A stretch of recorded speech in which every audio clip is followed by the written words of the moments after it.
Plaintiff Barton Myers was married to the defendant, but things went downhill after he bought a restaurant for her. Barton claims the defendant would have after-hours parties at the restaurant, and he caught her cheating at one of the parties on surveillance video. He's suing her today for half of an unpaid loan. Defendant Nadine Myers admits that she had after-hours parties at the restaurant and says there was a man present who was all over her, but she insists she denied his advances. Nadine does not believe she owes Barton for anything. Start with you. This is my ex-wife, Nadine. We were married in 1994. Thought we had a really great marriage. She's a very loving, caring wife. And in, about 15 years after we were married, we invested into a restaurant and lounge. And that's when the trouble began. How so? Coming home late or early in the morning. You knew you all were in that business. My ex-wife was coming home late, and I got suspicious to it. So one Sunday morning, I went down to the restaurant and looked at the bar surveillance cameras and noticed she was having an after-hours party with 3 other men. And it's not true. One man, she was, I guess, doing things a married woman shouldn't do, or letting a man do. When I came home from reviewing the surveillance tapes, I told her that she needed to leave. She refused to leave. We tried to work it out. It didn't work out. And she said she didn't love me anymore. Plaintiff Barton Myers was married to the defendant, but he claims he caught her cheating on surveillance video at the restaurant they owned. You want to speak to that specifically? I heard you saying not true, not true. So. Yes, that was not true. I could even have witnesses to that. Yes, we did have a little party. It was not just 3 men. That was part of bar life. I had to work and run the bar. This is after, day this and was night. during the open hours? Yes, this during the open hours. During the open hours, okay. Yeah. Yes. Uh-huh. And that's a lie. Let her finish. there was a man that was all over me that wanted me. I was pushing him away. The film was not true. Okay. What did he say when you said it's not true? He didn't believe me, and he still doesn't Oh, you believe can see it. She said your eyes were playing tricks on you, sir. Yeah. I guess so. You all look at the tape together? Yes. No, she wouldn't review the tape with me. She refused to. No. You did review it together. No, I'm not saying that we didn't review it together, but he would not believe any of my story. You couldn't forgive her? I tried. I went to counseling at our church, and the pastor told me to go ahead and erase it, forgive and forget. He was in the video. Stop.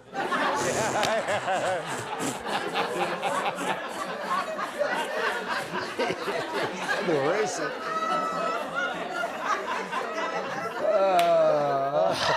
Go ahead. That pastor wasn't in that video. Stop. Anyway. So you went to counseling with your pastor. Yes, and he said forgive and try to move forward. Right. What happened? And it just wasn't going to work. She told me she didn't love me anymore, and kind of took it as that. And okay, well, if she told you that, then that's understandable. The loan you're suing her for, how did that come about? Wasn't that in the divorce decree? Tell me what's going on here. Yeah, I have a divorce decree. In April of this year, I got a summons of payment due for $3,854. From where? It was through my life insurance that we had taken a loan out in, I believe, 2007 for $1,500 for tools for go out and work, make more money, provide for the family. Sure. Well, then I went to driving truck too, and I wasn't home to pay the bills, and that was her responsibility at home. And we went through our divorce, and this never got brought up in our divorce proceedings. Why, you didn't know about it? No, I knew about it. I had given my attorney a copy of it. Well, somehow my attorney seemed to lose it, and it didn't get brought up in our divorce. Did you mention that to him since then, your attorney? Yes, I have talked to him since then. What He said say? it wasn't in my case file. Oh. So I was told to go to small claims court, and That same attorney told you that? yes. You hadn't gotten enough of his advice. I think I'd paid enough for his advice. That sounds like it was free, and free advice from a lawyer is worth about that. Go ahead, ma'am. Let me hear from you. Okay. This life insurance that he has was given to him from his mother when he was born or when at a young age. So that was something that was his. He had bought carpet tools off it to start his own business, which didn't even last a year.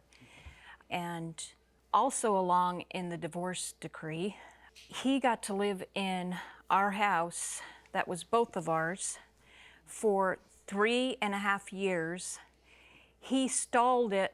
He asked me to wait for him to buy it out because he was waiting for the bank's approval, in which I let him do. And he told me it would only be like 2 or 3 months. It ended up being like 8 months. He was living in there because the house was paid off, rent-free, mortgage-free. I wasn't getting anything with he's having women and live with them, working. I wasn't getting any compensation from that. And at the end, I had to pay half of the taxes while he was living in that house, rent-free, mortgage-free. And I just don't feel that's my responsibility. Plaintiff Barton Myers was married to the defendant, but he claims he caught her cheating on surveillance video at the restaurant they owned. The issues you're bringing up now, financial issues, the house, Right. was that disclosed in the divorce when you all were going through that? Yes. Was there a trial? No, there was not a trial. So that means you signed off on it. And you knew what you were signing off on because you just repeated it to me very clearly. So you signed off on something that, as you look back, wasn't fair. Maybe you were thinking differently at that time and just wanted to get out of it, and a lot of folks do that. This is what happened.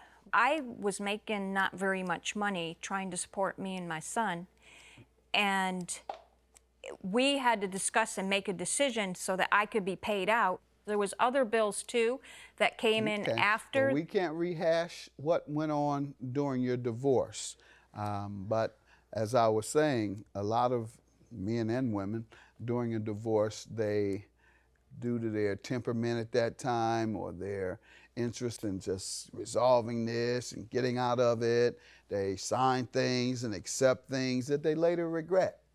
That sounds like what happened here. You signed it because you had pressures on you at that time. Now you look back and you say it's unfair. I signed something that was unfair. Perhaps it was, but the law can't change that. And sir, for you, the issue you have is, and this lawyer, that's why I say he told you wrong.